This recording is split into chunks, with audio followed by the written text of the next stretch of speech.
Good morning, good morning, good morning, Facebook. How are you? Let me just get Instagram fired up. I belong.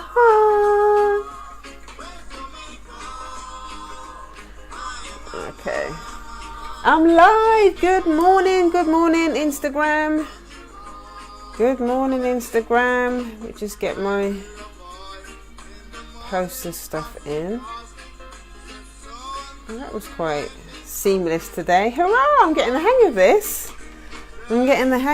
So let's just turn down toots and the mitals, if it's as great as it is. Yesterday. Okay, let me get my notes. So, good morning. I know it's lunchtime here in London, but it's morning in the States. So, good morning, good evening, wherever you are joining me from across the planet. Hi, hello. It's Tracy, isn't it? I listened to your message yesterday. It's just really lovely. It's so nice to sort of like meeting people, and I'm starting to build relationships with more people online now. It's really good. So for those of you that don't know me, my name is June Allen from juneallen.net, and I teach black people how to heal from the impact of racism with racial sobriety and personal empowerment. So today's topic is all about 7 miracles that happen in recovery. I want to talk about the joy, the just the amazing stuff that happens when you start doing this work. I do talk a lot about, tell a lot of truth about, the difficulties and the challenges of what it means to do this work. But it's important to have balance. It's also important to have balance. So, when I was just kind of thinking about the stuff that I'm going to be sharing over the next few days, I just kind of asked Spirit. I was just like, just ancestors, just tell me what you think I should be sharing about today. And this topic just kind of dropped into my spirit. So I thought, okay, I'm going to share about that today. So I just made a few notes. And I felt quite excited about sharing that today, because it's just all of the stuff that you got to look forward to when you start doing this work. So I'm really excited about that. So before I get into the content, I am going to go through some housekeeping. So from the 1st to the 9th of June, I am going to do a virtual conference, and it's going to all be about racial sobriety in recovery. It's going to be my 9th sobriety birthday. I've been in recovery. I went to my first meeting in 2009. I got my sponsor in 2010 and started working the steps. 9 years later, I'm so grateful to be in this position, to be able to, what you're seeing now is a product of my recovery. It's a product of all the work that I've done. So I'm really excited about that. So I thought, I don't really know how to celebrate it. So I thought, you know what? I'll just get a few people together. Ask some of my other recovery fellows to speak on their own topics about their respective primary fellowships, and then kind of incorporate the cultural aspects into it. So I can't think of any better way to do it than to give back to the community. So hi Mawa, hello, lovely to see you.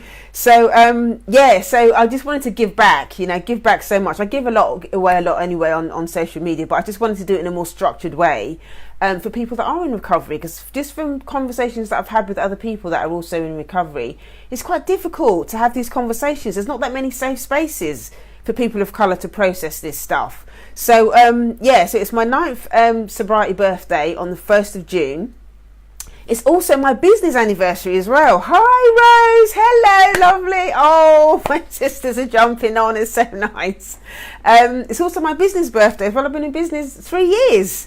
So, but I'm focusing on the sobriety stuff because that's kind of more exciting. So, and it is kind of the same thing anyway, to be honest with you. So, so if you're interested in coming to the conference, click the link in the bio, go to heal.juneallen.net. That's heal.juneallen.net. That's heal.juneallen.net. It's going to be because it's my 9th birthday, it's going to be 9 days of masterclasses, recovery meetings, lives. Those are live streams. I'm going to be doing loads of extra live streams as well about addiction and recovery and stuff like that. So if you haven't already clicked the notifications to make sure that you're aware when I'm online, make sure you do that now. And if you'd like to come to the conference, if you think that you've got an addiction, you think that you might have some sort of compulsive behaviour, that you codependency, it's not just about drinking drugs. I have to keep repeating that. It's not just about drinking drugs. It can be codependent behaviour. It might be that you've got addiction in your family, substance addiction in your family, but you don't drink or do drugs, but it doesn't mean that you weren't impacted by it. You might end up being codependent because you had to have survival techniques in place in order to deal with the addicts in your family. So even if you're not a substance addict, you might be addicted in the sense that your survival behaviours are compulsive. Does that make sense? So if you've got addicts in your family, or you think you might be addicted to yourself, it can be shopping, food, alcohol, weed, whatever it is, come to the conference, because we're going to be talking about addiction from the perspective of how it's linked to racism, and how that kind of drives the acting out behaviours, whatever fellowship you're in. So if you're interested in that, go to heal.juneallen.net, heal.juneallen.net. That's heal.juneallen.net. The other thing that I'll tell you really quickly is that I've got a flash sale on this weekend. So from today to Sunday, you can get your tickets discounted.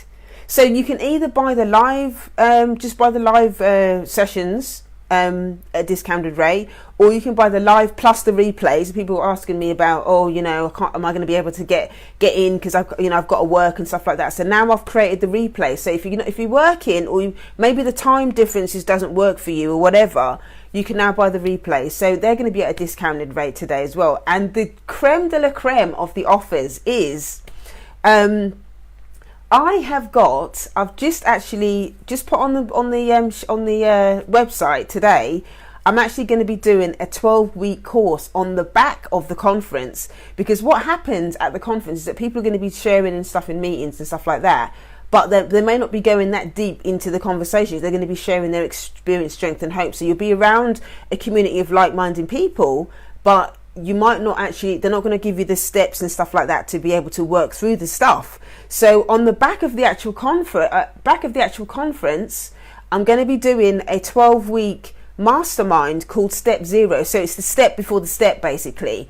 And so if you buy, there's an offer on the website now. If you click the link in the bio, where you can get the access to the live sessions. You can also get the replays, and you can get into the 12-week course, the 12-week course, and that is all going to be basically for £97. That's a steal. That's a bargain. But I'm thinking, do you know what? I really want people to kind of get this, and I don't want any excuses about I can't afford it, or I don't have the time, or whatever. You need to get in there. You need to get in there, because the courses, I've knocked quite a lot of money off. I've knocked quite a lot of money off, and I've made that attractive to give people not just the opportunity to come to the conference and listen and learn and all of that kind of stuff, but to actually start doing the work. So you're going to have more one-on-one sessions. They're going to be masterclasses. They're going to go in deeper into the topics. You can use it as a kind of meeting in between your meetings that you're already happening. Tracy's talking about, yes, codependent behaviour affected my life. Absolutely. Quite a few addicts in my childhood. I will attend if my work schedule allows. Okay, great. Well, we've got the replays now as well. So I'm not sure what that is in US currency. You'd have to Google that, what that is in US currency. It's probably maybe $120, $130 or something like that. So you'd have to Google that. I have no idea what the currency difference what the currency difference is.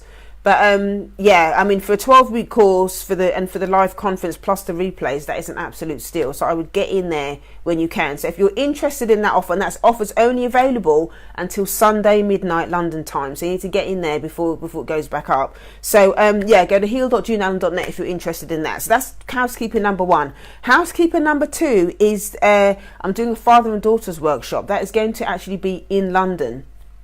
And that's going to be 5 minutes from. You definitely can purchase from overseas. Yes, Tracy, you can do that. It's all set up. You can buy in whatever currency you're from, but obviously it's going to convert from UK, from what is it, British pound or whatever it is. But you can definitely. So click the link in the bio and do that. I look forward to hanging out with you. So I'm going to reply to your other message that you sent yesterday. I'll do that after I've done the live. So father and daughter workshop on the 12th of June. That's on a Wednesday. And I'm going to be doing that. That workshop is going to be hosted by Faith Igugu, the wonderful, she's a therapist, a healer, and she's a therapist based in Australia, and she's coming over in June, and we're going to be doing the live Ghana launch, and so she's going to be doing a Father's Day workshop as well. Some of the ladies in my circle were asking about that, so asking about requesting for a fathers and daughters one, because we did a Mother's Day one last year and that was really powerful. So she's coming back to do a Father's Day one this time, which is great. So so we're going to be exploring the impact of childhood and absent fathers and what impact that has on your relationships as an adult. So if you're interested in that, again, click the link in the bio, heal.juneallen.net. That's heal.juneallen.net. That's heal.juneallen.net. And the last piece of housekeeping is the Ghana launch, the Ghana trip that's happening in November. The Ghana launch is happening from the 10th to the 16th of November. And again, that's going to happen with Faith Igugu. And it's going to be amazing. I cannot wait. But there's only space for 12 ladies. So if you're interested in that, start saving your money. Start saving your money, because when Faith comes over in June, we are actually having the Ghana launch on the 15th of June, the Saturday. And that's going to be in Hammersmith. We're going to be doing the launch there. There's going to be a little bit of vegan food. You're going to get a little taster of what we're going to be doing in Ghana. It's an absolutely beautiful venue. All of that, I can't wait to share more stuff about what we're doing. And that's going to, once the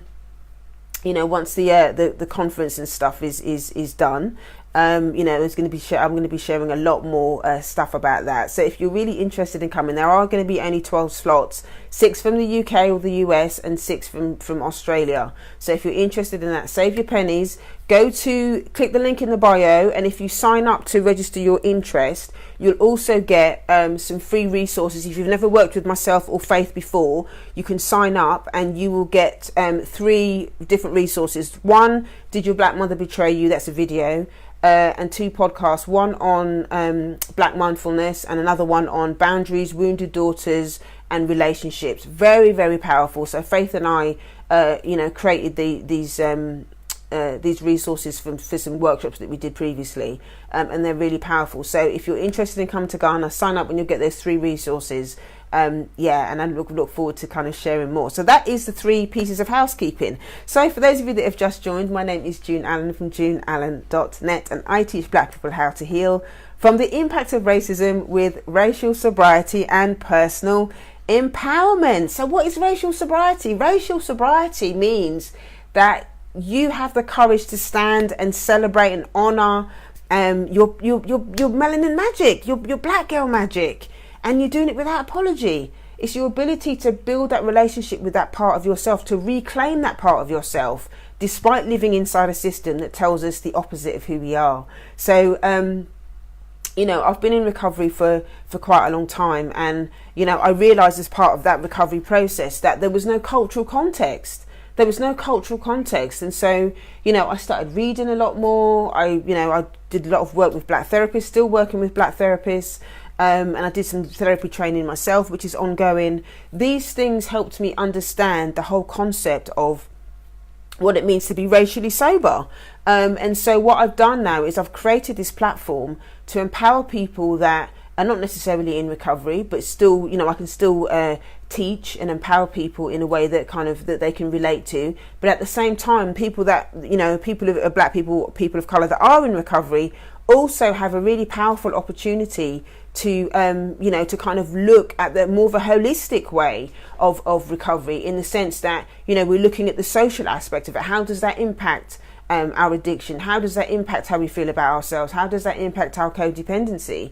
And so that has been a very, very powerful a powerful aspect of my recovery that I'm now sharing with other people, because there's so many other people of colour that struggle with this stuff, because there's not that many safe spaces to share it. So that's how I kind of got into doing this work, and why I'm able to kind of show up today and share this stuff. So let's get into the content. So today's topic, I'm sharing 7 melanin miracles that happen in recovery. What happens to you? What are the promises? What's the good stuff?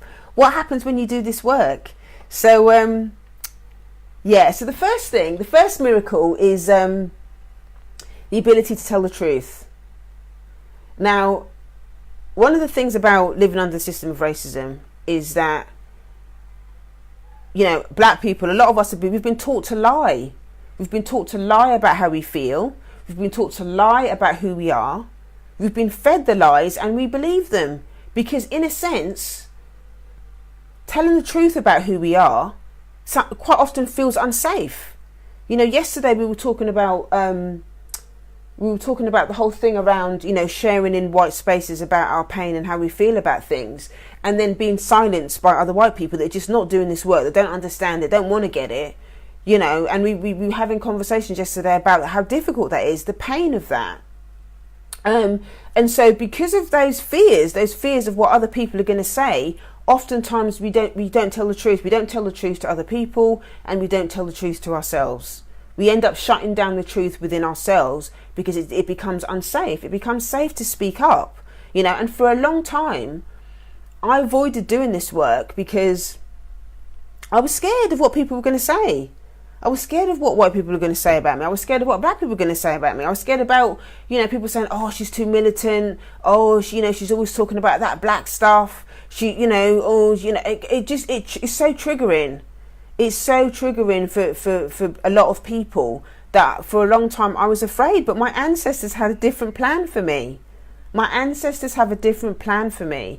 And actually I feel quite protected, to be honest, because I don't, I might get the odd person that will come on or whatever, but I don't generally get, a lot of negative stuff. And I don't really know why that is, to be honest. I expected to get a lot more abuse, to be honest, but I don't, I don't. And I don't, and I'm not going to, I might get some today or tomorrow or whatever, I don't know. But at the end of the day, I had to trust my ancestors. I had to trust that they had a plan for me to do this work and to share this stuff. And so, I had to keep saying to them, look, if you want me to do this work, then you're going to have to show me what to do. You need to tell me what to do and guide me through this, because it's quite scary when you first start to tell the truth, But one of the things that's so beautiful that I see, in the spaces, I do a monthly book club as well.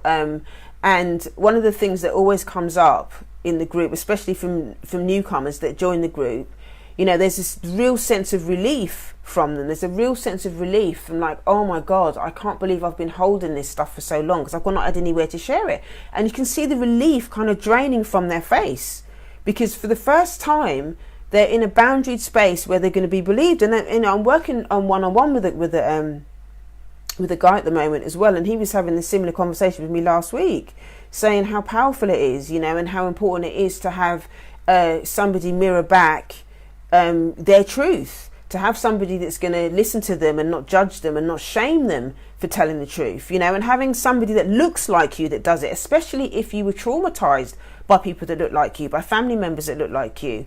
That can be very hard to speak up in black spaces when you're not used to, when you've been abused or when you've been neglected or abandoned by people that look like you. That is really, really hard. So one of the miracles in recovery is being more discerning about who I have those conversations with, being able to choose people that are going to be emotionally available and that are not going to judge me or shame me or whatever, and getting my needs met in those spaces, and being able to tell the truth in spaces that feel really, really safe. And that's how I've been able to heal, because I'm not carrying all of that resentment and the anger and everything around with me, because I've got safe spaces and people that I can talk to that I trust, and I know they're not going to run off and chat my business to somebody else. And in the spaces that I hold, for people, there are very, very strict boundaries around how we speak to each other and how we share our truth, so that the space feels safe and that people begin to trust. So Tracy's saying it is quite isolating to speak truth among people of all colours who deny race. Exactly. So what happens as a result of that, what you learn, what I learned in recovery is that, number one, I had to be more discerning. Just because, somebody's being racist, a white person's being racist, doesn't mean that you have to pick every battle, because otherwise it's exhausting, for one thing. And on another level, you've got to think about your mental health. You have to pick your battles at the end of the day. Because and you've got to remember as well that the majority of the white people on this planet, are not doing this work. They're not doing this work. So it's almost like trying to convince an alcoholic to stop drinking. You know, kind of bringing it back to the recovery part. You wouldn't keep having a conversation with an alcoholic to stop drinking. And I actually believe that addiction I believe that racism is an addiction to power. I believe that racism is an addiction to power. So you wouldn't have that conversation with an alcoholic to tell them to do what, because you know that person's got to be ready to do the work. So for that same reason, I'm very particular about who I have conversations with about racism now, because it's too exhausting and it actually can be quite traumatizing in many ways when you keep being silenced and denied and gaslighting people, just denying your truth all the time. And that can be from white people or people in your community that are committed to their denial. Denial is like a survival technique. But when you start doing this work and you start being around other people that want to heal and that are willing to speak their truth, is so freeing. Oh my God, being able to stand in your truth is just one of the most beautiful things. You know, silence is that's the most compassionate thing that you can do for yourself and the other person, is to keep quiet. And it doesn't mean that you're ignoring the situation, but you've got to think about your safety at the end of the day. Your emotional safety has got to come first, because we know how difficult those situations is. So it's about, don't leave the conversations with people that can't hear it. Don't have conversations with people that can't hear it. If you start having a conversation and they start getting really defensive and all the rest of it, stop having the conversation. And you don't have to be defensive or upset or anything. Just leave them to their higher power. It's up to them. That's between them and their higher power. That's it. That's nothing to do with you. You focus on being in spaces with other people that can have these conversations, because that is how the community is going to heal. Not through denial, not through not talking about it and thinking it will go away if we just don't talk about it and stop talking about all that black stuff. It's not going to go away by not talking about it. You find spaces and people that are interested in having the conversation. That's why I'm doing this conference. Because I want people to be able to number one, know that they're not by themselves, and number two, that there is a solution, there is a solution to this stuff. They don't have to just sit in silence and then build all the resentment because they feel powerless over it. You don't have to feel powerless. So that's another reason why, after the conference, I want to do this 12-week course, because this 12-week course is the conference is going to open up people's minds. It's going to open up people's thoughts and feelings about, hopefully give people hope. But the 12-week course is actually going to be getting down and doing the work, the accountability, the connection, the identification, the sharing tools, all of that kind of stuff, the grieving together, the collective grief together. We're going to be doing this together as a village, as a community. That's how it's going to work.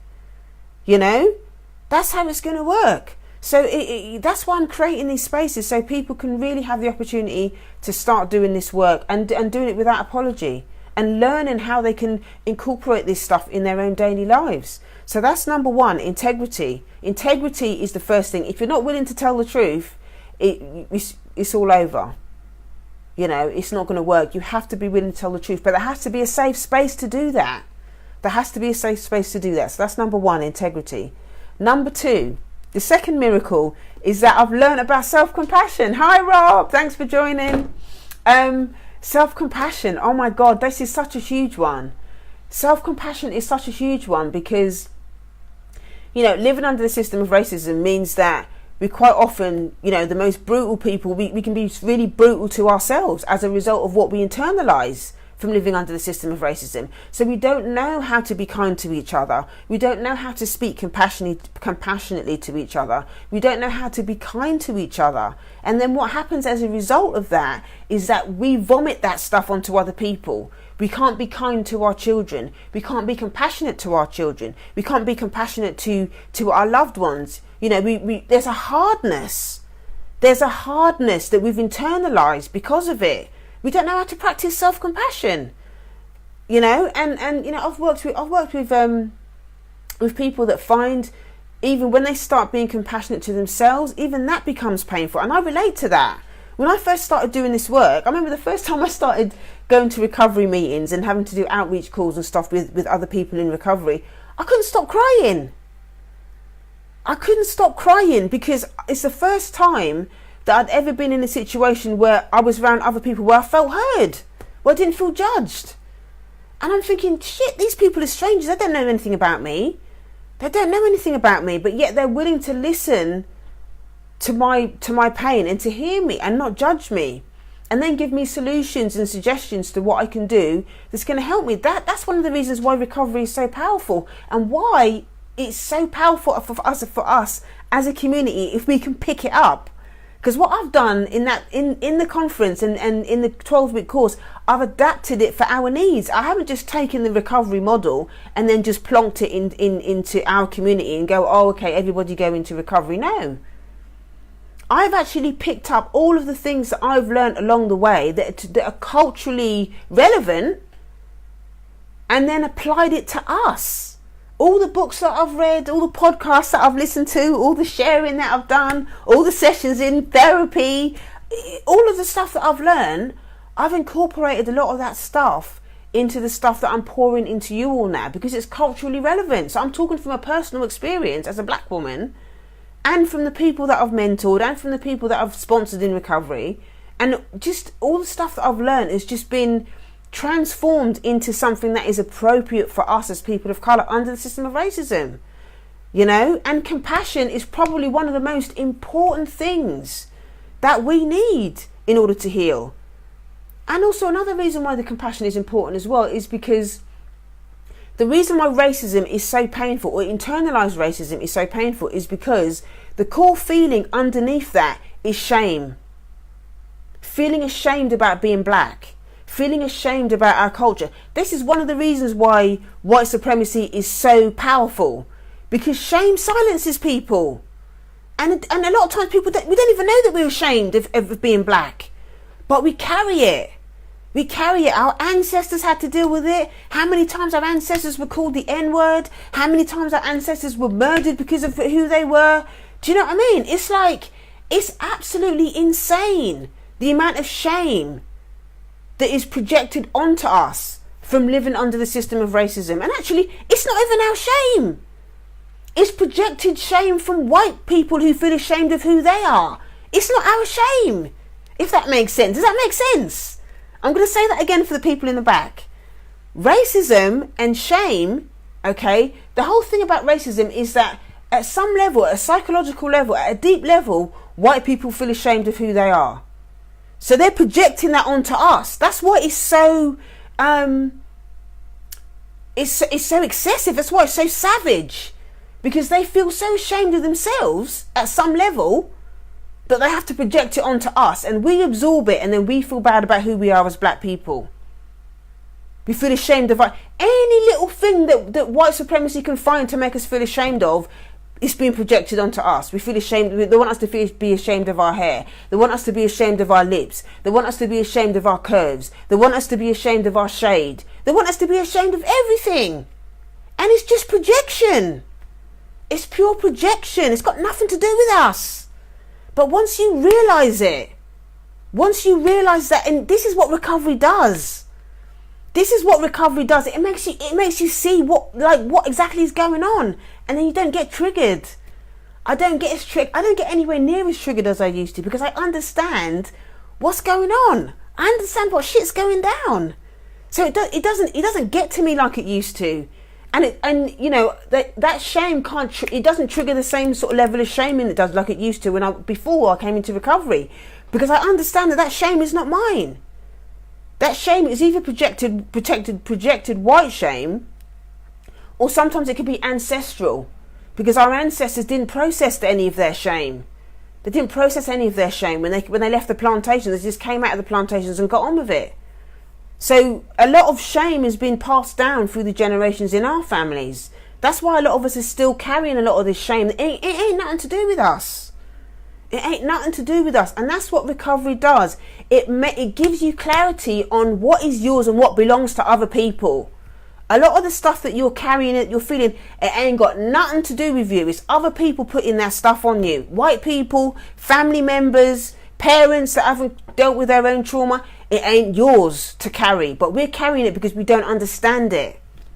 We don't understand it. We feel bad and we don't know why we feel bad. That's what recovery does. That is what recovery does. And it's so freeing and so powerful to understand it at those levels, so then you can do something about it. You can do something about it. I can feel more compassion now. I can feel more compassion to other people because I understand what those layers are about. I understand what the behavior is about. And I understand that, you know, I have to first have compassion for myself. And when I start having more compassion for myself, that's when I can really start to set boundaries around other people. And I can see other people's I can be compassionate towards other people's behavior, but then I'm going to put up with it. Whether it's family members or white people or whatever, I ain't got to put up with none of that. Because I think a lot of us put up with a lot of it because we think that we have to. We feel that we have to put up with it because they're family. Oh, you've only got one parent, or you've only got one sister, or you've only got one whatever. And we're already under so much pressure already as it is under the system of racism. So nobody wants to have these conversations. Nobody wants to have these conversations. Everybody's always talking about forgiveness. You can't talk about forgiveness or process the forgiveness if you haven't dealt with the anger. It's just kumbaya. It's just codependency. Forgiveness without justice is codependency. I'm going to say that again for the people in the back. Forgiveness without justice is codependency. And justice doesn't mean that the other person, the family member or the white person or whoever it is, that person has to do right. Because sometimes they're just not, they haven't got the capacity to do right. When I talk about justice, I'm talking about justice for yourself. Doing right by yourself, as in finding somewhere to tell the truth. Go to therapy. Do your work. Make a commitment to keep the promises to yourself. Set boundaries around those people that are acting out. And learn to love yourself. That's what that means. Self-love, self-care, self-respect, self-discipline, boundaries. 100%, Tracy. That's what it's about. You know, a lot of people talk about self-love, but they don't understand what that means. What does that mean?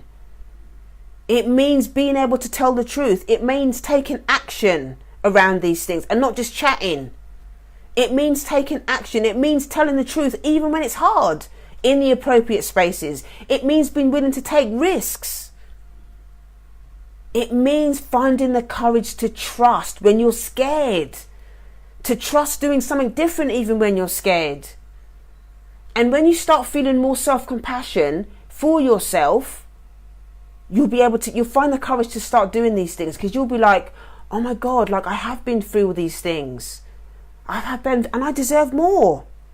You'll start telling yourself that you deserve more, you know? So self-compassion is so important. I know I deserve more, so now I'm able to tell you that you deserve more. I can be compassionate to your situation and tell you that you deserve more.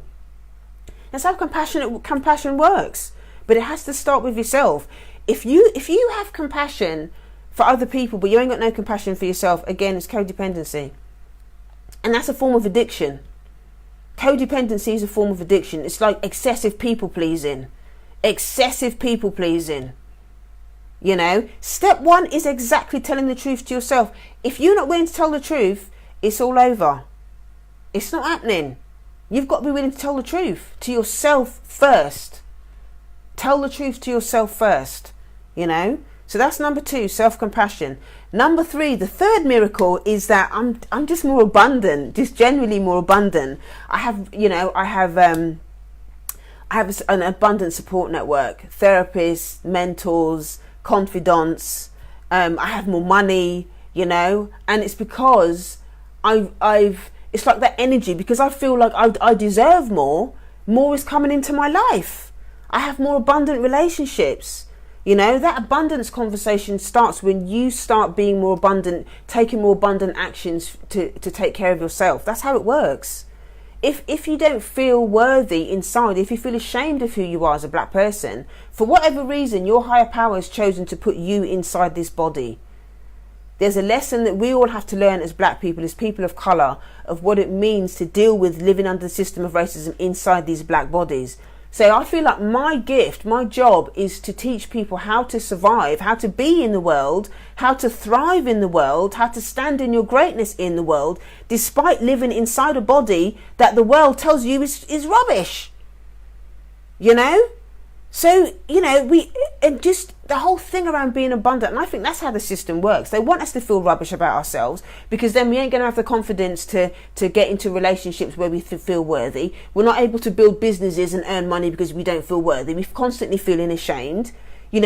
I hear this a lot in the black community about, self-empowerment and all of that kind of stuff, and building businesses. How are you going to build a business if you ain't got no self-confidence?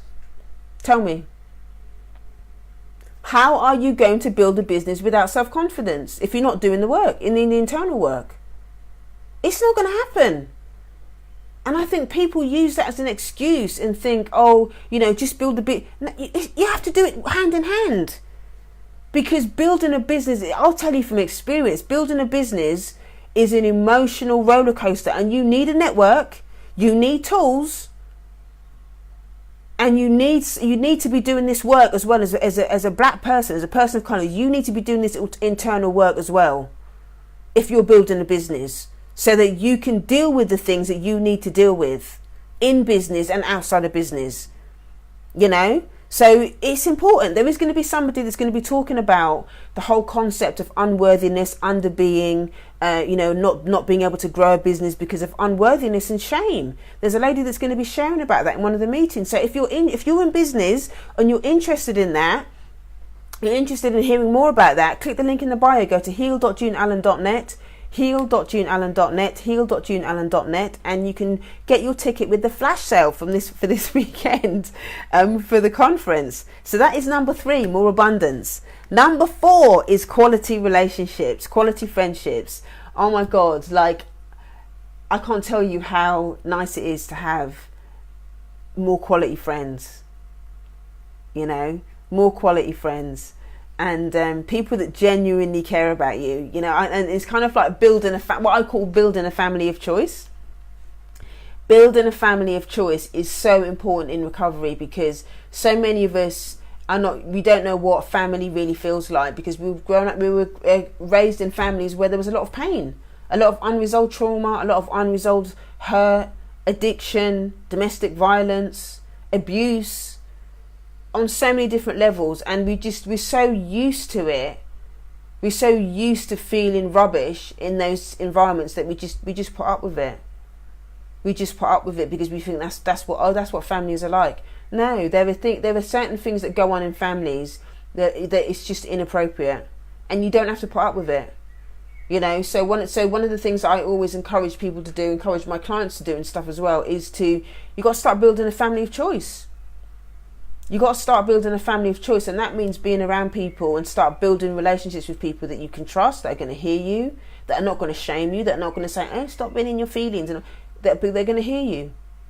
You need to start building a family of choice, and that actually saved me, because one of the things about when you start doing this work, and what you'll find is that there are certain situations, behaviours, people, places and things that you just won't be able to tolerate. You can't tolerate being around those certain things because it's not good for your spirit. It's not good for your growth. It's not good for your healing. But in order to detach from that dysfunction, you have to have a healthy environment to attach to. Does that make sense? When you detach from dysfunction, you need to be able to attach to something that's healthy. So in order to do that, you have to learn how to build a community, be it in recovery or in your community or whatever. You have to learn how to do that. And this is something that I'm going to be teaching in a lot more depth in the 12-week course that's going to be happening in July. So yeah, that is really important. We're going to be touching on it in the conference as well. But the steps to actually do it is going to happen in the actual 12-week course. So yeah, quality friendships is just so important. You need to have a network. That's that's a basic human need in order to feel that you belong. So Tracy's saying, I found that pain begets more pain, so I separated from all of it. I'm very strong, still alone. But yes, you need to build an actual support system. Do you know what, Tracy? I hear that so much, and a lot of people don't want to have that conversation around, blackness and isolation. The isolation that comes around doing this work. It can be quite isolating because there's no, people think that there's not a lot of people doing this work, but actually there are more people doing this work. But it's just that a lot of people that come to me have told me that they've been doing this work in isolation. So they might be reading the books by themselves, doing the journaling by themselves, and they don't have a network. Obviously, because of there might have been trauma that happened in their family or whatever, they find it hard to trust other black people, other people that look like them. So they find that they're doing a lot of this work on their own, and it is isolating. And that is, I can't tell you how important it is to have the boundaries that I've created going to be in the conference and in the book club and stuff like that. Those boundaries are so important for that reason, because people don't trust other black people because they've got trauma that they haven't dealt with, and I tell people this all the time. If your business, okay, this is one for the entrepreneurs out there. If you run a business that deals with black people, you've got to learn about self-compassion. You've got to understand all this stuff. Otherwise, you ain't gonna be able to serve your community. If you've got unresolved trauma around your family, around people that look like you, and you've got a business supposedly serving your community, you need to be doing this work, because you are going to get triggered. You are going to find it hard to connect. People won't trust you. It's going to be much harder. The only reason I'm able to have these conversations and why people come to me, why people work with me, is because I'm able to be honest with this stuff. And I've done a lot of the work. I'm still doing the work. I've done a lot of the work and I'm still doing the work. Rob, I have these conversations with people all the time. People don't want to say that stuff out loud because they're scared, or they think that they're betraying their families, or they think and there is an appropriate space to share that stuff. But I'm saying that stuff out loud to let people know that they're not alone. And that we need to be having these conversations in safe spaces so that we can heal as a community. Real talk. We need to be having these conversations in real time so that we can start to heal as a community. So we need to start building these quality friendships. It's so important to have these quality friendships. Real talk. That's number 4. Number 5 is, I feel more connected to my higher power. Now, this is something that is going to be spoken about in a lot more detail, both at the conference and in the group, because I think people, and this is not to disrespect anybody that's Christian or whatever, but the whole thing around the imagery and people, Christianity being used as a tool as a way of racially abusing us, basically. All these images of white Jesus, and if you read Revelation, it says that Jesus had hair like wool and feet like burnt brass. Tell me what pictures of white Jesus is included in that conversation. Tell me what part of that conversation is offensive in that sense. Jesus in the Bible, it talks about him having hair like wool and feet like burnt brass. So the fact that there's images of white Jesus everywhere, psychologically at some level, you are going to think that white people are somehow elevated to the status of God. With all of these images of white Jesus. People say, oh, it doesn't matter. It does matter. If it doesn't matter, then why don't they just put the truth then? Why don't they put the truth that's in the Bible if it doesn't matter? Why have they got to change it to a white person? Real talk. And when I first came into recovery, they talk a lot about higher power and connecting to higher power and all the rest of it. I found that bit of my recovery really, really difficult for that reason. Because I already felt ashamed of what it meant to be black. And then to have to think about a higher power, the images that come into my head is a white person. And I felt like I couldn't connect to my higher power because of that reason.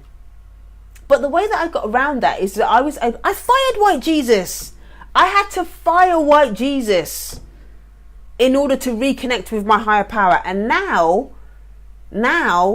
I think about my ancestors. I think about, I tend to use the word Ra. Anybody that's on my Instagram and stuff like that will know that I use the word Ra for God. And I talk about ancestors, and I feel more connected to my ancestors and stuff like that. Do you know what I mean? That to me, that's how I reconnect to the cultural, the African part of myself that was stolen from our ancestors. So Tracy's saying, out loud, religion is a huge barrier to black connections. Black people who don't worship white Jesus will be ostracized. Exactly. And there'll be people that be watching this broadcast that might get offended. I'm not saying it to offend people, but it's the truth. It's the truth. Religion and white Jesus has been one of the most dysfunctional ways that we've been abused by white supremacy, by having white Jesus. It's going to do something at an unconscious level that tells us about who we are or not.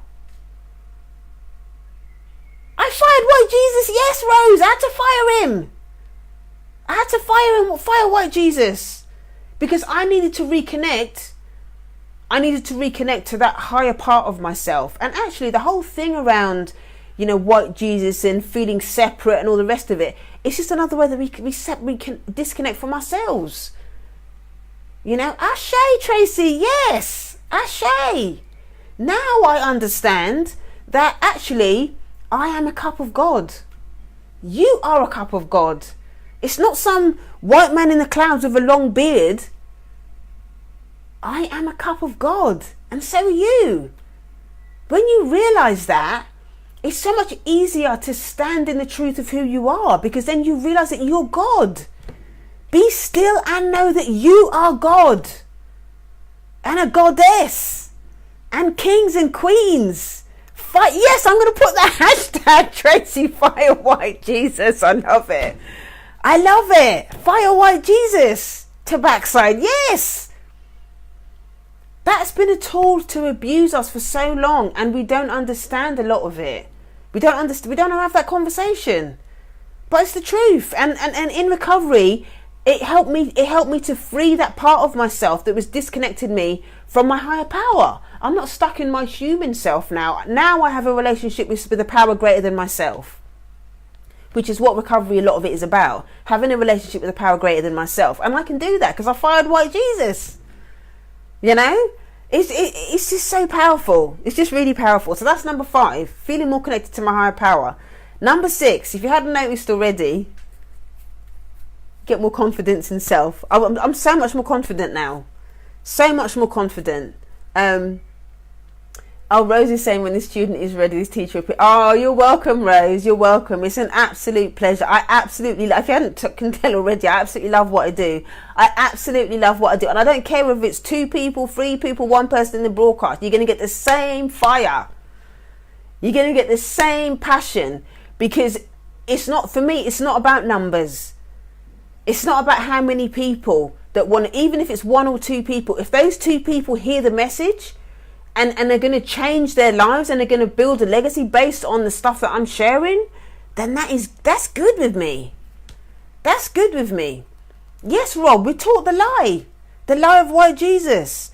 Tracy's saying, yes, indeed, I told my boys the creator was like rain. And exactly, nature. That's another way that I connected with my higher power, through nature. So number 6 is all about having more confidence in self. A lot of us talk about, we've got external confidence, but then when we're on our own, we don't feel confident. We feel isolated. We feel alone. We feel ashamed. True self-confidence is not about having to go out there and be big up and all that. That's ego. Real confidence is just knowing who you are without having to shout it from the rooftops. You can be quietly confident. There's a humility that comes with that. And I'm realizing that I don't have to. And I'm actually, you probably won't believe me if I say this, but I'm actually an introvert. In many ways. And I know you won't believe me. People always say, oh, shut up when I say that. But I am. I'm quite an introvert. But when I do these broadcasts and when I share this stuff and when I teach, I feel like it's my higher power. It feels like my ancestors speaking through me. It's not me. Because if it was my ego, trust me, I'd be too scared. If it was me and my little fragile human ego, I'd be too scared to do this stuff. This is my ancestors. This is my ancestral work. This is going to be the legacy that I want to leave on the planet. For my daughter, for other people that want to do this work. That's what it's about. But the miracle of confidence is really about having the confidence to do for you, to do right, having the confidence to do right by yourself. Don't look for other people to do right by you. You do right by you first. Have the confidence and the courage to do right by you first. And the more confidence you get, the more it will grow. It grows. You just start taking baby steps. Baby steps matter. Every single little baby step matters. Just coming on this broadcast matters. Maybe you go through the day today and you feel a bit more confident and you're going to tell yourself, speak to yourself more positively today as a result of what I was saying about the internalized stuff. That's a baby step. That matters. every single time you do something for yourself, you're on the road to healing. Every single little thing matters, and that's going to build your confidence. The way that you build self-esteem is to do esteemable things. And you start small and you build up. One of the things that we're going to be talking about in the conference, and what we talk about in recovery a lot, is top lines, cultural top lines. Cultural top lines are positive behaviours that are going to enhance self-esteem.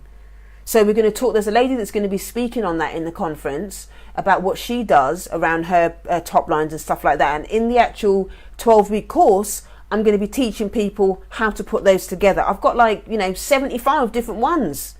75 different top lines for people of colour to use to build self-esteem.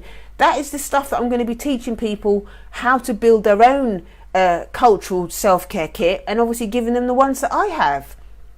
So if you're interested in hearing about that at the conference or joining the mastermind that I'm going to be doing around this stuff, click the link in the bio, go to heal.juneallen.net. That's heal.juneallen.net. That's heal.juneallen.net. So the final one, number 7, the 7th miracle that happens as a result of recovery is that you just give yourself permission to hope. There's more hope. There's more hope. And that is something that a lot of us just don't have, because a lot of us are so beaten down. A lot of us have been in environments, in family environments, in communities where, people are just walking dead. Not to be disrespectful, but people are just getting on with it. They're going to work, coming home, quite happy to just sit and watch TV, have a bit of chicken on Sunday, and that's it. There's not enough of us that are dreaming, that have got visions and stuff like that, and that's been kind of beaten into us because of living under the system of racism. That constant oppression is going to have an impact on how you feel about yourself.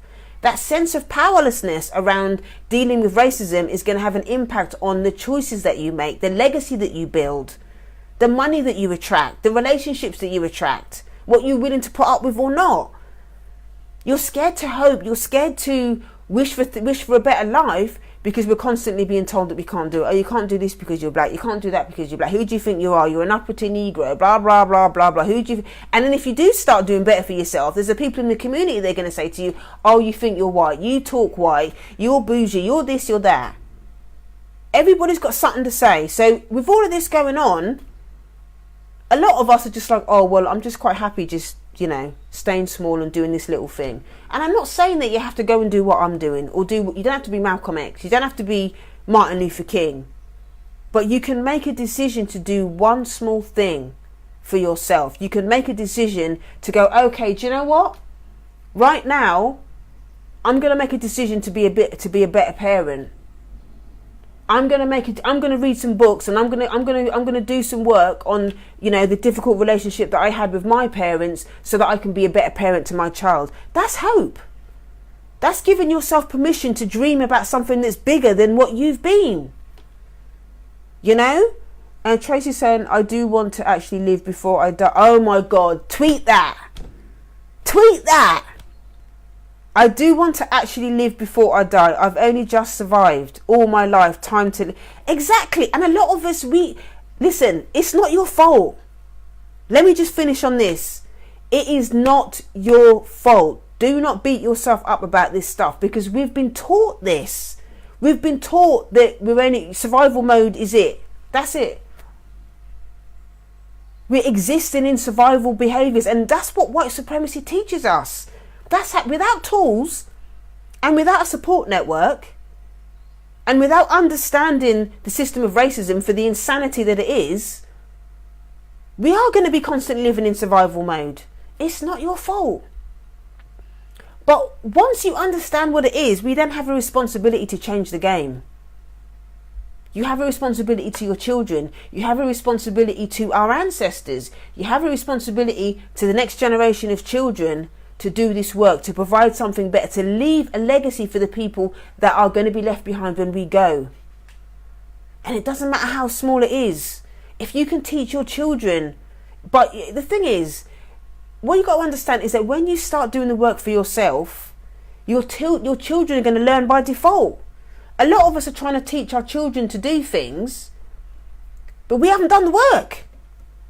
We want our children to be to have self-respect and all the rest of it. But the parents don't respect themselves, and the parents don't respect us. I'm one of these people that I don't automatically. I mean, I respect people as human beings. Don't get me wrong. I respect people as human beings, but I am not going to just respect somebody just because they're older than me. You have to earn it.